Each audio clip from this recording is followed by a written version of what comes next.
La chronique d'aide vous est présentée par l'Association bénévole Beauce-Artillon qui vient en aide aux personnes âgées ou démunies sur tout le territoire de la MRC Beauce-Artillon. Elle offre également un service pour les proches aidants. Ben oui, pour l'instant, on va parler avec Mariam Boscar, justement intervenante auprès des proches aidants à l'Association bénévole Beauce-Artillon. Bonjour. Bonjour Catherine.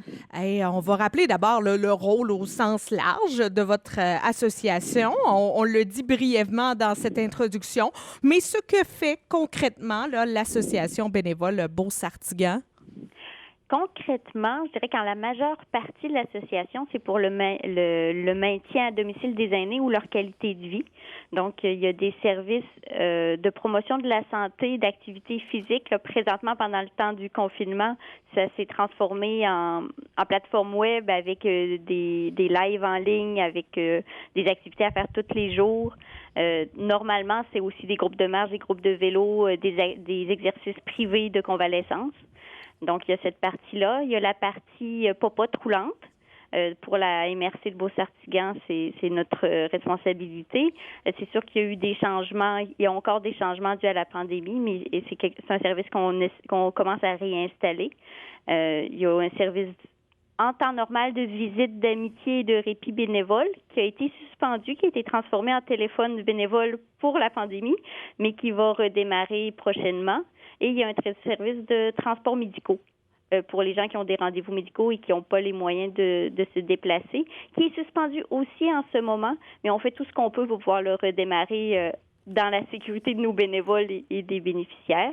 Et il y a mon service à moi qui est de l'accompagnement aux proches aidants, spécialement les proches aidants d'aînés, mais pas seulement. Donc, tous ceux qui s'occupent de quelqu'un puis qui commencent à être à la recherche de solutions ou à se sentir fatigués, bien, je suis là. Bien, c'est ça. D'ailleurs, dans l'actualité, on parle beaucoup des proches aidants par les temps qui courent. On comprend encore plus l'importance de ce rôle dans la société. Jusqu'à quel point il est crucial, là? C'est crucial. C'est vrai qu'ils en ont beaucoup parlé aux nouvelles avec les proches aidants qui pouvaient ou ne pouvaient pas rentrer dans les CHSLD et tout ça. Donc, le rôle rempli par ces personnes-là, c'est un rôle de cœur. C'est un rôle qui s'installe dans la vie progressivement. Ils choisissent pas d'avoir un proche malade ou d'un proche qui perd de l'autonomie, mais ils se retrouvent à vouloir le bien de l'autre, puis à y mettre de l'énergie, de l'amour. Et c'est un rôle qui peut être léger, quelques fois par mois, ou très, très quotidien. Donc, il y a beaucoup de visages à la proche aidance. Dans le fond, c'est d'aller aider quelqu'un qui en a besoin, puis de se sentir responsable de l'autre, responsable du bien-être de l'autre. Et aviez-vous eu pas mal de téléphones en lien, par exemple, avec le fait qu'au début de la crise, les proches aidants voulaient aller aider dans les résidences, à l'hôpital ou dans les CHSLD et qui n'étaient pas en mesure de le faire là, en raison des limitations imposées par la santé publique? J'ai pas tant eu d'appels en lien avec ça. Je pense que les gens essayaient de comprendre avec les directives du gouvernement qui n'étaient pas toujours faciles et claires.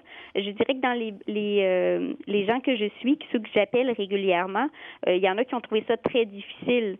Parce que les couples sont pas toujours ensemble, justement. Parfois, il y en a un qui est en CHSLD, l'autre est en résidence, puis il y en a un qui pouvait pas sortir et pas rentrer. Le téléphone ne remplace pas la présence réelle, ne remplace pas le toucher affectif, ne remplace pas les soins d'hygiène. Puis on a aussi une population où certains peuvent avoir des problèmes de surdité ou tout ça. Donc, il y en a qui ont vraiment vécu les choses de façon très difficile. Puis il y a des personnes âgées qui ont perdu leur acquis aussi. C'est des gens qui parlent moins, qui sont moins actifs, qui se sont sentis emprisonnés. Ce qu'ils étaient pour leur bien, hein, mais on va pas faire semblant. Donc c'était très difficile à vivre pour plusieurs familles, oui. Oui, là, il y a sûrement beaucoup de proches aidants qui sont soulagés, peut-être moins inquiets là, du fait que, bon, on a desserré un peu la vis, même qu'aujourd'hui, là, on parle que les proches aidants vont pouvoir revenir prodiguer des soins à leurs êtres chers dans les hôpitaux, entre autres. Donc, il y a quand même de plus en plus de bonnes nouvelles entourant le rôle des proches aidants, mais qui n'est pas nécessairement évident, là. C'est des bonnes nouvelles parce que c'est un lien qui est important pour les deux personnes qui le vivent et pour celui qui le reçoit. Cette personne-là est essentielle à sa vie. Pour celui qui le donne, qui se sent responsable et qui s'est senti impuissant de pouvoir recommencer à donner, c'est très, très important. Mais même si ce rôle-là devient de nouveau possible, il n'y en est pas moins... c'est quand même usant à long terme. C'est fait avec amour, mais c'est beaucoup d'investissement personnel. On a du soutien, par exemple, pour les jeunes familles. Les jeunes familles qui ont des enfants, on comprend que d'être à la maison à s'occuper des enfants 24 heures sur 24, pour ceux qui ont moins l'habitude, ça peut être épuisant, ça peut être tout ça. Et il y a des aides, il y a des garderies, il y a toutes sortes de choses qui existent en temps normal pour aider. Au niveau des proches aidants, il y a peu de ça. Oui, bien justement, aujourd'hui, dans le cadre de cette chronique-là, on va parler de cette relation entre le proche aidant. Moi, j'appelle ça « il est aidé ». Oui, c'est ça, il est aidé. Pour s'assurer là, que cette relation soit la plus harmonieuse possible et que l'expérience soit agréable dans les deux sens. Hein? Effectivement, c'est quelque chose c'est une relation qui est à revisiter puis à réinventer tout le temps. Dans les cas les plus lourds, le proche aidant, par exemple l'aîné qui vieillit puis qui perd des capacités d'autonomie, que ce soit physique ou mentale avec l'Alzheimer, ça change l'image de la relation. Par exemple, au sein d'un couple, votre partenaire de vie qui avait plein de projets et tout ça, progressivement, il se retrouve à plus avoir les mêmes intérêts, plus les mêmes projets, plus la même conversation, puis vous vous retrouvez avec un rôle qui peut être d'infirmière, qui peut être maternelle ou paternelle, et donc vous devez redéfinir, recréer une relation. C'est pas la relation des 30 années d'avant. Donc, si vous restez attaché à l'image de cette relation-là, vous allez mal vivre la prochaine danse.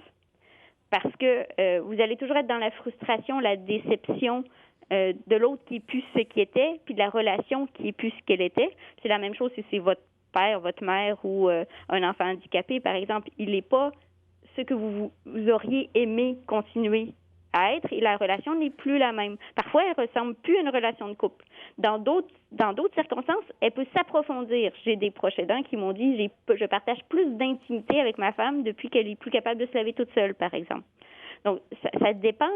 C'est à chaque couple ou à chaque binôme aidant à aider de recréer une nouvelle relation, puis de le voir comme ça aussi, de se dire c'est un nouveau chemin à traverser. C'est pas le même qu'avant, c'est un nouveau chemin. Ça aide à le voir de façon plus positive. Puis l'état de l'aider peut se dégrader des fois, là, c'est très rapidement. Ça se peut que son état la déprime, mais ça se peut qu'elle vous déprime aussi. T'sais, on voit la personne, son état se dégrader rapidement à vue d'œil. Elle devient plus aigrie, plus déprimée, bougonneuse. Donc peut-être des fois de moins bonne compagnie parce qu'il y a un sentiment d'impuissance, des fois dans les deux sens même, là. Il y a un sentiment d'impuissance et de la personne qui, justement, perd le contrôle de sa vie à cause de la maladie, puis de vous qui ne pouvez pas régler le problème. Vous ne pouvez pas faire en sorte de lui donner la santé. Et donc, oui, toutes les émotions que vous avez mentionnées, la culpabilité, le découragement, c'est des émotions de deuil. Vous faites le deuil de quelque chose, soit de l'autonomie, soit de l'autre. Donc, comme tous les deuils, il y a des étapes à traverser, dont la colère fait partie, dont la tristesse fait partie. Donc, en plus, vous êtes pas tout seul face à votre deuil. Il y a la colère de l'autre, il y a le désespoir de l'autre. Puis, on ne sait pas toujours comment réagir à la colère de notre proche. On sait que ça ne s'adresse pas tant à nous, même si parfois c'est nous qui prenons les mots les plus difficiles ou on sait qu'au fond, c'est pas contre nous, mais on est affecté quand même, puis on sait pas toujours comment réagir face à un proche qui peut nous insulter ou qui nous fâche. On sait pas toujours comment réagir face à quelqu'un qui est tellement triste qu'il nous parle plus. Et pour ça, il faut pas rester tout seul. Il y a un accompagnement qui existe. Soit ça peut être un intervenant du système de la santé, ça peut être moi qui suis là pour ça, pour entendre ce que vous vivez, puis vous aider peut-être à essayer de nouvelles façons d'agir ou de réagir pour sortir du cercle vicieux qui s'est installé un peu. Oui, parce que des fois aussi, ce qui est important pour un ne l'est pas nécessairement pour l'autre. Là, en même temps, il faut écouter nos besoins. Parce qu'on l'entend beaucoup, le sentiment de culpabilité aussi des proches aidants. Ça, c'est souvent des témoignages qu'on entend. Donc là, la personne n'est pas autonome ou semi-autonome. Puis là, tu sais qu'elle a besoin de ton aide, justement. Et là, des fois, de lui refuser certains services, ça doit pas être évident pour une personne là, qui a déjà, les genres de personnes qui ont de la difficulté à imposer leurs propres limites et à dire non, là, ouf! C'est un processus. Il y a des trucs. C'est vrai qu'il y a des trucs. Mais l'essentiel, c'est un processus. C'est un processus d'apprendre d'abord à se connaître soi-même, à savoir où est-ce qu'elles sont, nos limites, puis pourquoi on les met en place. C'est pas pour brimer l'autre, c'est pour favoriser la relation avec l'autre. Parce qu'une relation qui n'est pas structurée, qui n'a pas de limites, c'est une relation qui se déséquilibre, puis au final, il n'y a aucun des deux qui en profite vraiment. Donc, c'est un cheminement personnel. En temps normal, par exemple, j'ai des groupes de soutien de gens de proches aidants qui viennent se réunir à plusieurs rencontres de suite et qui suivent avec moi les étapes de ce cheminement-là. Après, chacun le fait à son rythme. Ça se fait aussi en privé, mais c'est sûr qu'il ne faut pas se dire je claque les doigts, puis demain, je vais savoir mettre mes limites. D'abord, il faut savoir c'est quoi mes limites. Donc, il faut être attentif aux signaux de nos limites dépassées, ce qui peut être un simple je me sens mal à l'aise avec ça, est un signal de limite.